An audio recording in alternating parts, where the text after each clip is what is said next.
ఓం శ్రీ గణేశాయ నమః. శ్రీమాత్రే నమః. శివాయ గురవే నమః. శ్రీకృష్ణ పరబ్రహ్మణే నమః.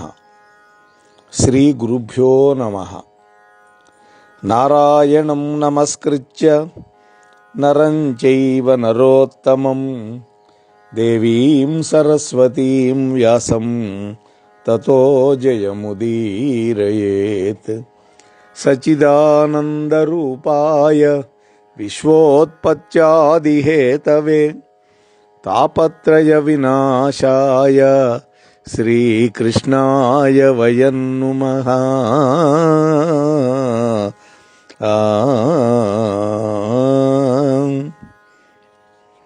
ప్రియ భగవద్బంధువులారా, గత 17 రోజులుగా ఆంధ్ర మహాభారతంలో ఆది పర్వంలో నన్నయ్య గారి విరచితమై అందరికీ కూడా చక్కటి ఆనందాన్ని కలిగించేటటువంటి కవిత్వాన్ని మనం ఆస్వాదిస్తున్నాం. మనం నిన్నటి రోజున పూర్వ మహారాజు యొక్క వంశ చరిత్ర, అలాగే దుష్యంతుడి యొక్క కథ చెప్పుకుంటూ దుష్యంతుడు వేటకు రావడం, అక్కడ కణ్వాశ్రమంలో ఉన్నటువంటి శకుంతలను దర్శించటం, ఆ శకుంతల యొక్క జన్మ వృత్తాంతాన్ని తెలుసుకోవడం, ఆ తరువాత దుష్యంతుడు శకుంతలని పరిణయం చేసుకునే ఘట్టంలో ఉన్నాం మనం. ఆ సందర్భంలో శకుంతల, కీర్తిమంతుడైనటువంటి ఓ దుష్యంత, నీ అనుగ్రహం వల్ల నాకు పుట్టినటువంటి పుత్రుడికి నీ విశాలమైన సామ్రాజ్యానికి యవ్వరాజ్య పదవిలో అభిషేకం చేసే వరాన్ని దయతో కూడినటువంటి నిండు మనస్సుతో ఉదాత్తంగా ప్రీతిగా నాకు ఇవ్వు అని అడిగింది. ఈ విధంగా అయితే నీకు నాకు వివాహం అవుతుంది అని నిష్కర్షగా చెప్పింది. ఇక్కడ పెద్దలు ఒక అద్భుతమైనటువంటి వ్యాఖ్యానం చేశారు. శకుంతల తన తల్లిదండ్రుల వల్ల తనకు కలిగినటువంటి అన్యాయం భావి కాలంలో తన సంతానానికి కలగకూడదనేటువంటి ముందు జాగ్రత్త, లోకజ్ఞత ప్రదర్శిస్తోంది ఇక్కడ. ఎందుకని? విశ్వామిత్రుడు మేనకా తన్ను కని విడిచిపెట్టి వెళ్ళిపోయారు, ఎవరు పట్టించుకోవాలా. అటువంటి గతి తన బిడ్డకు పట్టకూడదనుకుంది. నన్నయ్య గారి యొక్క రుచిరార్థ సూక్తికి ఈ పద్యం ఒక తార్కాణం. ప్రతి పదం కూడా శకుంతల యొక్క సౌముఖ్యాన్ని, గడసరితనాన్ని నిపుణంగా చాటి చెబుతున్నది. ఇక్కడ నీ ప్రసాదం వల్ల, నీ దయతోటి, నీ వరం వల్ల, నీ ప్రసన్న బుద్ధి అనేటువంటి మాటలతోటి దుష్యంతుణ్ణి కోరుకుంటున్నప్పుడు శకుంతల సాక్షాత్తు భగవంతుణ్ణి అడుగుతున్నట్లుగా భక్తి, వినయం అన్నీ కూడా ప్రదర్శించింది. ఇక్కడ నరనుత నిరుపమ కీర్తి అనవద్యముగా అనే మాటలు వాడుతున్నప్పుడు ఆ తల్లి లోకజ్ఞతని ప్రకటించింది. ఇచ్చే వరం త్రికరణ శుద్ధిగా, తిరుగు లేకుండా ప్రీతితో ఇవ్వాలని అడగడంలో ఆమె యొక్క నేర్పరితనం కనపడుతుంది. మాట తప్పితే ప్రజలలో నిరుపమానంగా ఉన్నటువంటి నీ కీర్తి మొక్కపోతుంది అని హెచ్చరిక చేస్తోంది. ఇంతటి వ్యంగ్యార్థాన్ని వస్తుధ్వనికి అంగంగా వాడుకోవటం అనేది నన్నయ్య గారి యొక్క నేర్పరితనం. ఇక్కడ దుష్యంతుడు మదనాతురుడై మన్మథ భావంతో సంగమాన్ని కోరుకుంటున్నాడు, శకుంతల యొక్క సంగమాన్ని. గాంధర్వ వివాహం అనేటువంటి ధర్మం చూపిస్తున్నాడు.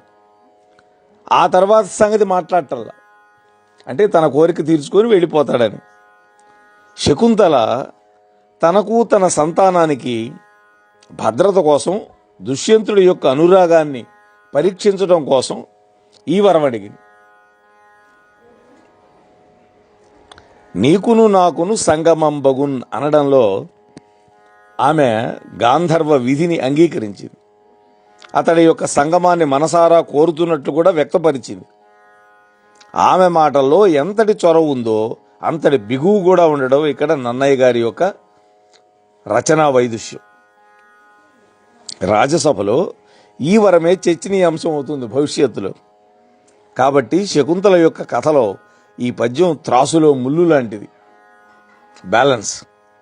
దుష్యంతుడు కణ్వ మహర్షి దర్శనం చేసుకోకుండా నిష్క్రమించడానికి, ఆ తరువాత శకుంతలను అంతఃపురానికి పిలిపించుకోకపోవడానికి ఉన్నటువంటి గూఢమైనటువంటి హేతువు ఆమె అడిగినటువంటి వరమే.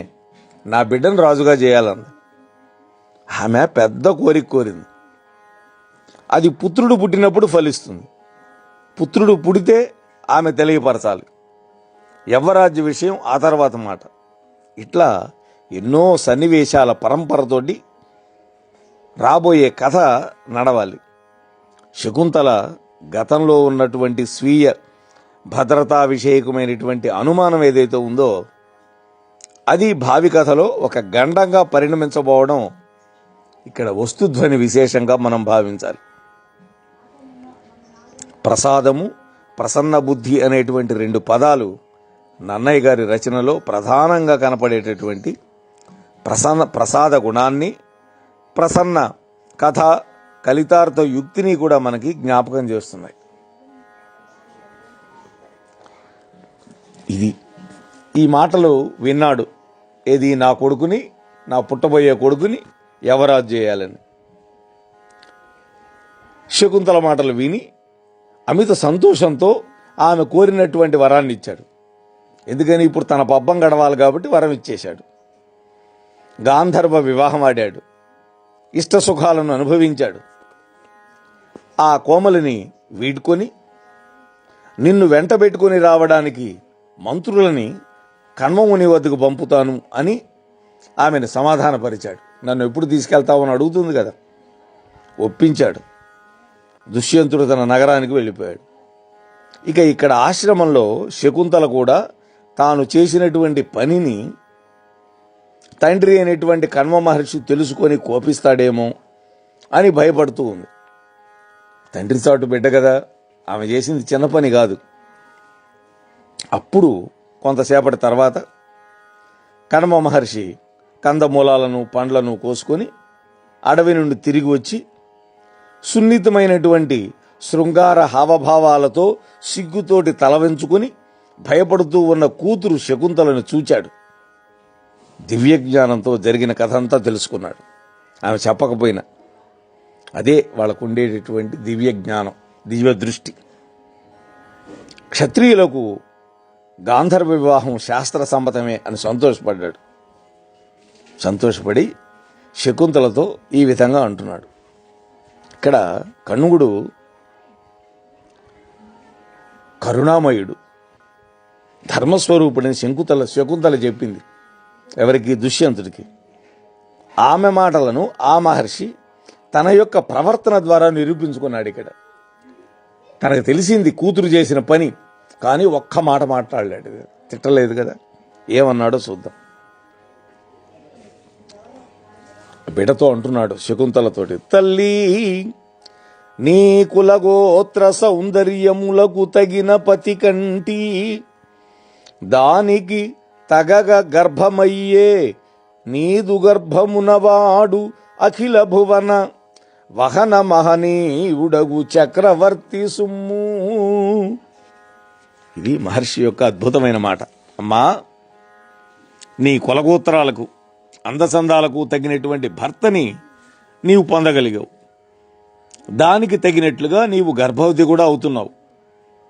నీ గర్భంలో ఉన్నవాడు ఈ సమస్త భూమిని పాలించగలిగినటువంటి మహనీయుడయ్యే చక్రవర్తి తల్లి అన్నాడు. ఇక్కడ కణ్వ మహర్షి భూత భవిష్యత్ వర్తమానాలను దర్శించగలిగినటువంటి మహామహిమాన్వితుడని, క్రాంతదర్శి అని మనకి ఈ మాటలు స్ఫురింపజేస్తున్నాయి. ఆయన తపస్సంపన్నుడు. అమ్మా, నీ ధర్మ ప్రవర్తనకు నేను మెచ్చుకున్నాను, నీవు కోరిన వరం ఇస్తాను, వేడుకో అన్నాడు. తండ్రి కూడా సంతోషపడి వరం కోరుకోమన్నాడు. అప్పుడు శకుంతల, తండ్రి, నా మనస్సు ఎల్లప్పుడూ ధర్మంలోనే లగ్నమై ఉండాలి అని కోరింది. మొదటి కోరిక. చూశారా ఎంత అద్భుతమైన కోరిక కోరిందో? నా మనస్సు ధర్మంలోనే లగ్నమై ఉండాలి. రెండో వరం, నాకు పుట్టేటటువంటి కొడుకు దీర్ఘాయుష్మంతుడు, ఆరోగ్యము, ఐశ్వర్యము, బలం కలిగి వంశకర్తగా ప్రసిద్ధికెక్కాలి అని కోరుకుంది. ఆయుష్ ఉండాలి. ఆయుష్ ఒక్కటే ఉంటే సరిపోతుందా? మంచాన కుంచాన పడి 100 ఏళ్ళు బతికితే ప్రయోజనం లేదుగా. ఆరోగ్యం ఉండాలి. ఈ రెండు ఉంటే కాదు, ఐశ్వర్యం ఉండాలి అనుభవించటానికి. అలాగే ఇన్ని ఉన్నా కూడా బలం లేకపోతే ఐశ్వర్యం నిలబెట్టుకోలేడు. పైపెచ్చు వంశకర్తగా ఉండాలి, ప్రసిద్ధికెక్కాలి అని కోరుకుంది. అందుకు ఆ ముని కరుణించి శకుంతల కోరినటువంటి వరాలిచ్చి గర్భవతికి చేయవలసినటువంటి సంస్కార రక్షణ విధులు చేయించాడు. పుంసవనము ఇవన్నీ ఉంటాయి కదా. 3 ఏళ్లు నిండిన తరువాత ఆమెకు భరతుడు పుట్టాడు. 3 ఏళ్లు గర్భం దాల్చింది. మామూలుగా ఎవరైనా 9 నెలలు మోసి 10వ నెలలో కంటారు. ఈ తల్లి మహాత్ముణ్ణి గర్భంలో 3 సంవత్సరాలు మోసింది. పిల్లవాడు పుట్టాడు. ఆ పిల్లవాడికి భరతుడు అని పేరు పెట్టాడు. భరతుడు అంటే భరించేవాడు. ఏం భరిస్తాడు? సమస్త భూమండలం యొక్క భారాన్ని భరిస్తాడు. కణ్వ మహర్షి అతడికి జాతకర్మాది క్రియాకలాపాలు జరిపించాడు. ఆ పిల్లవాడు పెరుగుతున్నాడు. ఆ పిల్లవాడి యొక్క అరచేతిలో చక్రరేఖ ఉన్నది. అంటే చక్రవర్తి లక్షణాలన్నీ ముద్రించుకున్నటువంటి శరీరం కలవాడైనాడు. సింహంలాగా సర్వాంగ సుందరుడుగా ఉన్నాడు. పొడుగైనటువంటి చేతులు కలిగిన వాడుగా ఉన్నాడు. అంటే ఆజానుబాహుడు. అంటే మోకాళ్ళ దాకా వస్తాయి నిలబడితే, చేతులు చాచితే. అపారమైన వేగం, బలం కలవాడై భరతుడు విలసిల్లుతూ ఉన్నాడు. భరతుడు పుట్టుకతోటే చక్రవర్తి కాదగినటువంటి సాముద్రిక లక్షణాలన్నీ కలిగి ఉన్నాడు. అరచేతిలో చక్రరేఖ ఉంది. అది రాజయోగాన్ని సూచిస్తుంది. చక్రాసి చాప వజ్రాభా రేఖా కుర్వంతి భూపతిం అని సాముద్రిక శాస్త్రం. చక్రం, ఖడ్గం, విల్లు, వజ్రాయుధం వంటి రేఖలు కలిగినటువంటి వాడు తప్పకుండా రాజవుతాడని సాముద్రిక శాస్త్రం చెబుతోంది. ఆ పిల్లవాడి యొక్క వైభవం చెప్తున్నాడు. అమితోగ్రాటవీలోన కృమ్మరు వరాహ వ్యాళ శార్దూల ఖడ్గమధే బాధుల పట్టి తెచ్చి ఘనుడై కణ్వాశ్రమోపంత భూజములం తోలిన కట్టుచున్ బలిమిమై శాకుంతలుండొప్పే వన్యమధే బంబుల నెక్కుచున్ తగిలి నానా శైశవ క్రీడలను. మత్తేభ వృత్తంలో చెప్పారు నాన్నయ్య గారు ఈ పద్యం. భరతుడు అపారమైనటువంటి బలంతో, పరాక్రమంతో అతి భయంకరమైనటువంటి అడవులలో తిరిగేటటువంటి అడవి పందులని, పాములని, పులులను, ఖడ్గమృగాలను, మదించినటువంటి ఏనుగులను, ఇంకా అనేకమైనటువంటి మృగాలను అవలీలగా పట్టి తెచ్చి మంచి ఘటికుడై ఆశ్రమ సమీప ప్రాంతంలో ఉన్న చెట్లకు వాటిని వరసగా కట్టేస్తూ ఉండేవాడు.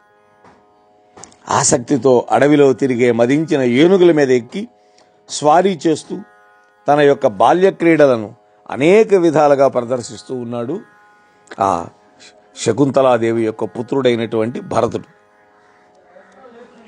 తండ్రి అయినటువంటి దుష్యంతుడు పెద్దవాడైన తర్వాత ప్రదర్శించినటువంటి బలాన్ని మనకి ఇంతకుముందే చెప్పాడు నాన్నయ్య గారు. భరతుడు బాల్యంలోనే ప్రదర్శించాడు. ఇక్కడ శాకుంతలుడు అంటే శకుంతల యొక్క పుత్రుడని అర్థం. అంటే శాకుంతలేయుడు అని కావలసి ఉంది. కానీ ఉత్సర్గ శాస్త్రం చేత మహాకవి ప్రవర్తింపజేశాడని వ్యాఖ్యాతలు పేర్కొన్నారు. ఇక్కడ బాలవీరుడి యొక్క పరాక్రమ వర్ణనలో ఈ విధంగా చెప్పారు నన్నయ్య గారు. ఈ విధంగా అరణ్యంలో ఉన్నటువంటి జంతువులని తన యొక్క మహాబలం వల్ల అణచివేస్తూ ఉన్న భరతుడిని చూచి ఆశ్చర్యపడి అక్కడ మునులందరూ అతడికి పేరు పెట్టారు. సర్వదమనుడు అన్నారు. అంటే అన్నింటినీ అణచివేసేవాడు అని పేరు పెట్టి పిలిచారు. అంటే బిరుదునామం వచ్చిందనమాట ఆయనకి. తాతగారు పెట్టిన పేరు భరతుడు, మునులు పెట్టినటువంటి బిరుదునామం సర్వదమనుడు.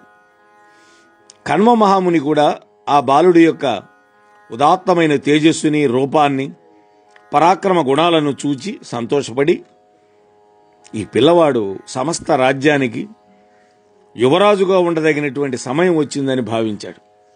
ఒకనాడు కూతురైనటువంటి శకుంతలను పిలిచి ఈ విధంగా అన్నాడు.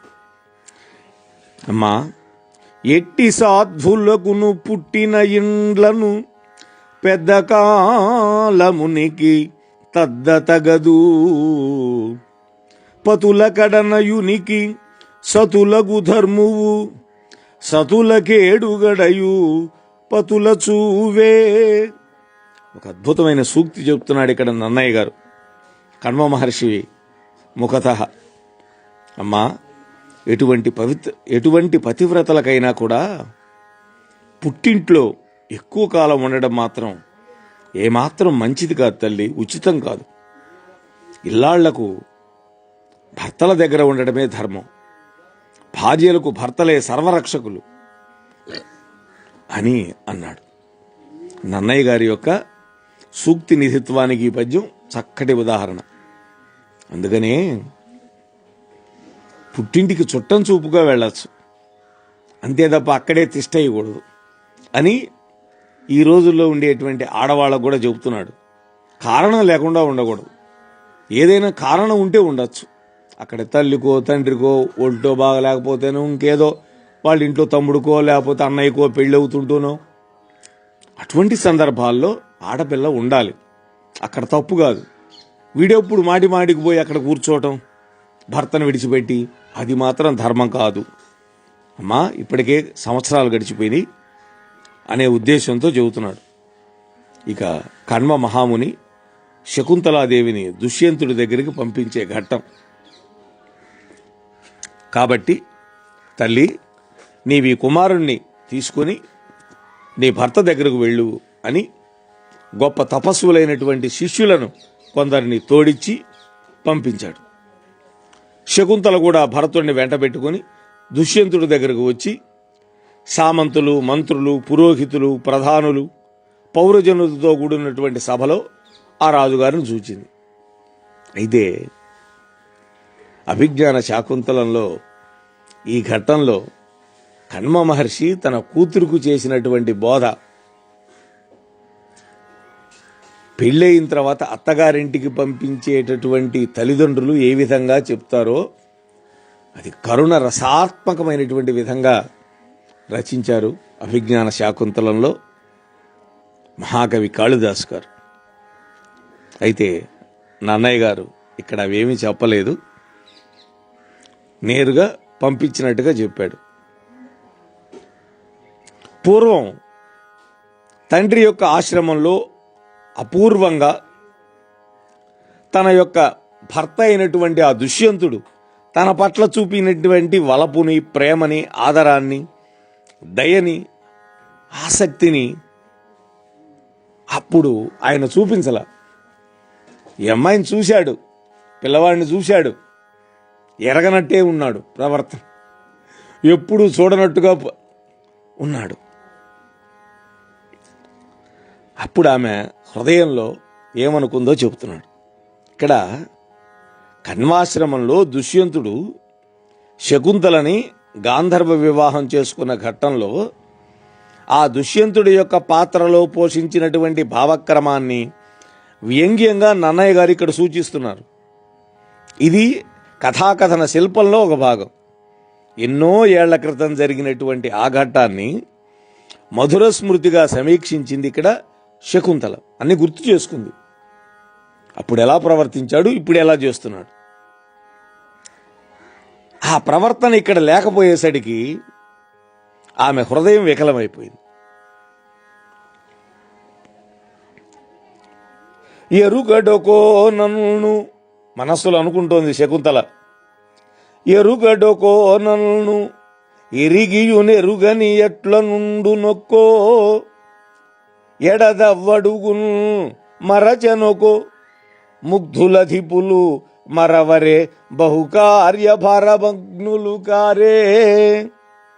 ఇక్కడ కూడా ఒక సూక్తి వేశాడు.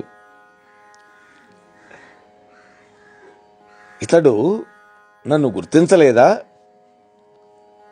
లేకపోతే గుర్తించి కూడా గుర్తించనట్లుగా నటిస్తున్నాడా, లేదా చాలా కాలం గడవటం వల్ల మర్చిపోయినాడా? రాజులు సహజంగా అనేక కార్యాల్లో మునిగి ఉంటారు కదా, అందువల్ల వాళ్ళకి మరుపు వింత కాదు. ప్రభువులు మూఢులు.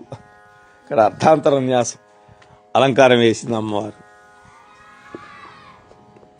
తలపగనాడు పల్కిన విధం బెడ తప్పక వీడెనొక్కో చూడ్కులు విరసంబులై కరము క్రూరములైన నిమిత్తమేమియో కలయ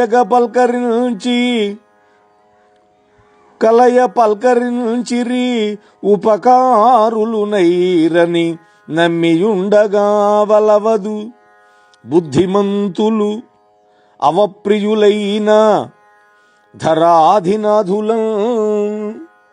ఆలోచించి చూస్తే ఈ రాజుగారు పెళ్లి రోజు పలికినటువంటి పద్ధతిని మనసు మార్చుకొని విడిచిపెట్టాడా ఏంటి? అతడి చూపులు నా పట్ల విరసంగా కనిపిస్తున్నాయి, అత్యంత కఠినంగా ఉన్నాయి పైపెచ్చు. కారణం ఏంటో? కొత్త కొత్త వాటిని ప్రేమించే రాజులని అంటే ఎప్పుడు కొత్త రుచుల కోసం వెతుకుతుంటారు. కలుపుగోలుతనంతో పలకరించారని, ఉపకారులై వ్యవహరించారని బుద్ధిమంతులు వాళ్ళను నమ్మి ఉండకూడదు అని ఒక స్టేట్మెంట్ ఇచ్చింది. రాజుల యొక్క తత్వాన్ని చెబుతోంది. రాజులు ఏం చేస్తారట? కొత్త కొత్త వాటిని ప్రేమిస్తారట. కొత్త వాళ్ళు కనపడినప్పుడు కలుపుకోరుదనంతో వాళ్ళు పలకరించారని, మనకేదో ఉపకారం చేస్తారని బుద్ధిమంతులు మాత్రం వాళ్ళని నమ్మకూడదు అని నాకు అర్థమవుతోంది ఈయన పరిస్థితి చూస్తుంటే. ఇక్కడ కూడా అర్థాంతర న్యాసం వేశాడు. ఇక్కడ శకుంతల యొక్క మాటలలో పాలకుల యొక్క స్వభావాన్ని నన్నయ్య గారు పరోక్షంగా అధిక్షేపిస్తున్నాడు. ఆ విధంగా భావించి అమితమైనటువంటి దుఃఖం ఆవరింపబడినటువంటి హృదయంతో ఆ శకుంతలాదేవి మనస్సులో ఇంకా ఈ విధంగా తలపోస్తూ ఉంది. మరచిన తలపింపగనగు ఎరుగని నాడెల్ల పాట నెరిగింపనగు మరి ఎరిగి ఎరుగనొల్లని కరటిన్ తెలుపంగా కమల గర్భుని వశమే. ఎవరైనా నిజంగా మర్చిపోతే మనం జ్ఞాపకం చేయొచ్చు. అసలు ఏమీ తెలియకపోతే ఏదో ఒక పాటుపడి అయినా సరే వాళ్ళకి తెలిసేటట్టుగా చెప్పచ్చు. కాగా తెలిసి కూడా తెలియని వాడి వలె నటించేటటువంటి మోసగాడికి తెలిసేటట్టుగా చెప్పడం బ్రహ్మతరం కూడా కాదు అని ఒక స్టేట్మెంట్ ఇచ్చేసింది. ఇక్కడ నన్నయ్య గారి యొక్క రుచిరార్స సూక్తికి ఇది కూడా ఒక చక్కటి నిదర్శనం. ఈ సూక్తి వినగానే మనకి అలనాడు భర్తృహరి సుభాషితాల్లోని మూర్ఖ పద్ధతిలో చెప్పబడినటువంటి సుభాషితం మనకి జ్ఞాపకం వస్తుంది. అజ్ఞః సుఖమారాధ్య సుఖతర మారాధ్యతే విశేషజ్ఞః. దీనికి ఏనుగు లక్ష్మణ కవి అనువాదం, తెలియని మనుజుని సుఖముగ తెలుపంగదగు సుఖతరముగ తెలుపుగవచ్చు తెలియని వాని తెలిసియు తెలియని నరుదెల్ప బ్రహ్మదేవుని వశమే. చూడండి, అదే అర్థంతో రాశాడు ఆయన కూడా పద్యం, ఏనుగు లక్ష్మణ కవి అనువాదం చేస్తూ. అయినప్పటికీ కూడా ఇంత దూరం వచ్చి ఏమీ సాధించకుండా ఊరికే తిరిగిపోవడం తగదు కాబట్టి పూర్వం జరిగినటువంటి కథ అంతా కూడా ఈయనకి జ్ఞాపకం చేసి నేను ఈ కుమారుణ్ణి అతడికి చూపిస్తాను అని మనసులో నిశ్చయించుకుంది శకుంతల. తండ్రి పంపించాడు అత్తగారింటికి, ఇక్కడికి వస్తే నిరాదరణ, గుర్తుపట్టనట్టే నడుస్తున్నాడు. అప్పుడు ఏం చేయాలి తను? పూర్వం ఆయన తమ ఆశ్రమానికి వచ్చి గాంధర్వ వివాహం చేసుకున్నటువంటి విషయాన్ని, అప్పుడు ఇచ్చినటువంటి వరం అన్నీ కూడా గుర్తు చేయాలనుకున్నది. జననాథ వేట నెపమున గనగొని కొనగొని కణ్వాశ్రమునకు వచ్చి ముదంబున నందు నాకు నీ ఇచ్చిన వరము తలంపవలయు చిత్తములోన. ఓ రాజా, వేట అనేటువంటి ఒక మిషతోటి కావాలని సప్రయత్నంగా కణ్వ మహాముని ఆశ్రమానికి వచ్చావు. అక్కడ నీవు సంతోషంగా నాకు ఇచ్చినటువంటి వరాన్ని మనస్సులో జ్ఞాపకం చేసుకోమంటున్నావు. ఇంతకుముందు మనం 60వ పద్యంలో చెప్పుకున్నాం దుష్యంతుడు ప్రసాదించినటువంటి వరం ఇక్కడ ప్రస్తావిస్తోంది ఆమె. శకుంతల దుష్యంతుల యొక్క నడుమ రహస్యంగా ఏర్పడినటువంటి ఒప్పందం అది. అది గనక మరిచిపోతే కథాకార్యం అంతా భగ్నమైపోయినట్టే. ఆ వరానికి సాక్షులు ఎవరు లేరు, వాళ్ళిద్దరే ఉన్నారు. శకుంతల దుష్యంతులే దానికి సాక్షులు. అందులో దుష్యంతుడు మరిచిపోయినట్లుగా నటిస్తూ ఆ సత్యాన్ని అబద్ధంగా మార్చడానికి ప్రయత్నిస్తున్నాడు. అందుకే శకుంతలకి బాధ కలిగింది. బాలార్కతేజుడగు ఈ బాలుడు నీ కొడుకు, వీని పౌరవకుల రత్నాలంకారు ఉదార గుణాలయు యువరాజు జేయు అభిషేకముతో చెప్పేసింది అసలు విషయాన్ని. బాలసూర్యుడిలాగా వెలుగుతూ ఉన్నటువంటి ఈ బాలుడు నీ కొడుకయ్యా, పౌరవంశానికి అలంకారమైనటువంటి వాడు, ఉత్తమ గుణాలకి ఆలవాలమైన వాడు. అటువంటి ఇతన్ని యువరాజుగా అభిషేకించు అన్నది. ఇక్కడ 74, 75 ఈ రెండు పద్యాల్లో మనం చెప్పుకున్నటువంటి 2 పద్యాల్లో శకుంతల తన యొక్క మాట నేర్పరితనాన్ని, ఔచిత్యాన్ని ప్రదర్శించింది. కణ్వుడి యొక్క ఆశ్రమంలో సంగమానికి ముందు దుష్యంతుడు వరం ఇచ్చాడు. ఆ సంగతి జ్ఞాపకం చేస్తున్నది. ఆ పైన జరిగినటువంటి గాంధర్వ విధి వివాహాన్ని ప్రస్తావించకుండా పుత్రోదయాన్ని, అతని యవరాజ్యాధికారాన్ని పేర్కొంది. నిండు సభలో మాట్లాడేటప్పుడు పాటించవలసినటువంటి లోకజ్ఞతని ఇక్కడ శకుంతల పాటిస్తోంది. గాంధర్వ వివాహ విషయం ధ్వనిమయం చేయటం అనేది ఇక్కడ నన్నయ్య రచనా శిల్పం. ఇక దుష్యంతుడు శకుంతలాదేవిని నిరాకరించటం. శకుంతల ఆ విధంగా అన్నటువంటి మాటలు విని దుష్యంతుడు ఆ సంగతి అంతా తెలిసి కూడా తెలియని వాడి వలె ఈ విధంగా ఉంటున్నాడు.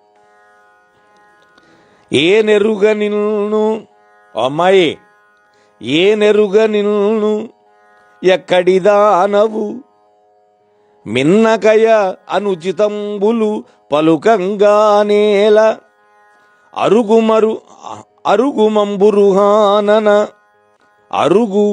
అంబురుహానన ఎందుండి వచ్చి తందులకు వడిల్.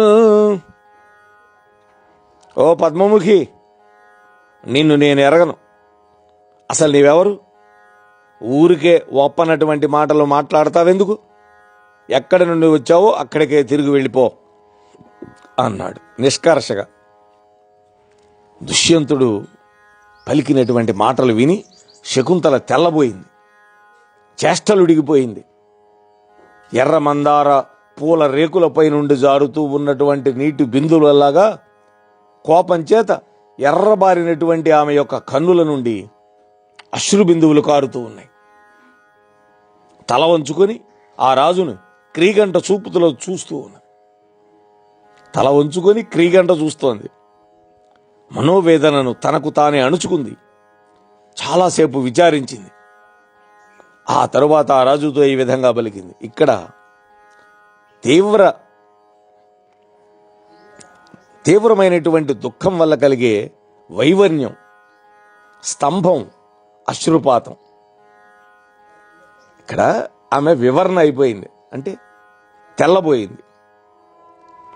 తర్వాత చేష్టలు ఉడిగిపోయింది, స్తంభించింది. ఆ తర్వాత ఆమె కంటి నుండి ధారాపాతంగా అశ్రువులు వచ్చినాయి. ఇక్కడ శకుంతలలో సహజంగా వర్ణించబడ్డాయి. బాష్పవర్ణనంలోని ఉపమాలంకారం ఇక్కడ సార్థకం. కన్నీళ్లు ఇక్కడ ఎలా రాశారు? ఎర్ర తామర పూల రేకుల నుండి జాలువారుతున్నటువంటి నీటి బిందువుల్లాగా అన్నాడు. అదేవిధంగా కోపం వల్ల ఎర్రబారినటువంటి కన్నుల నుండి కన్నీటి బిందువులు కారుతూ ఉన్నాయి ఆమెకి. ఇక్కడ ఉపమాలంకారం అది. ఇక కోపం వచ్చినటువంటి శకుంతలాదేవి దుష్యంతుడికి ధర్మ ప్రబోధం చేస్తోంది. ఏల ఎరుకలేని ఇతరుల ఎట్లా నీ వెరుగననుచు పలికే,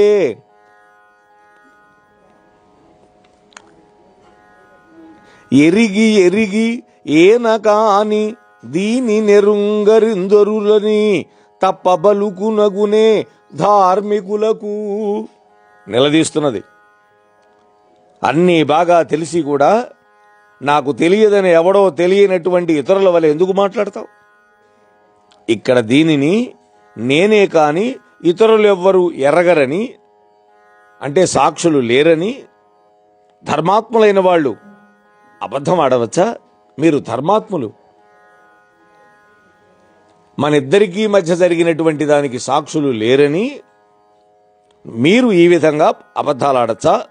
ఇది మీకు తగింది కాదు అంటున్నది. ఇక్కడ దుష్యంతుడి పట్ల వర్తించేటటువంటి అధిక్షేపంగా కూడా మనం గ్రహించవచ్చు. నిలదీస్తోంది. ఇంకా అంటున్నది, విమల యశోనిధి. మోహనవాణి తెలుగు పోడ్కాస్ట్ ఛానల్ ని లైక్, షేర్, సబ్స్క్రైబ్ చేయండి. ప్రక్కనున్న గంటను మ్రోగించండి.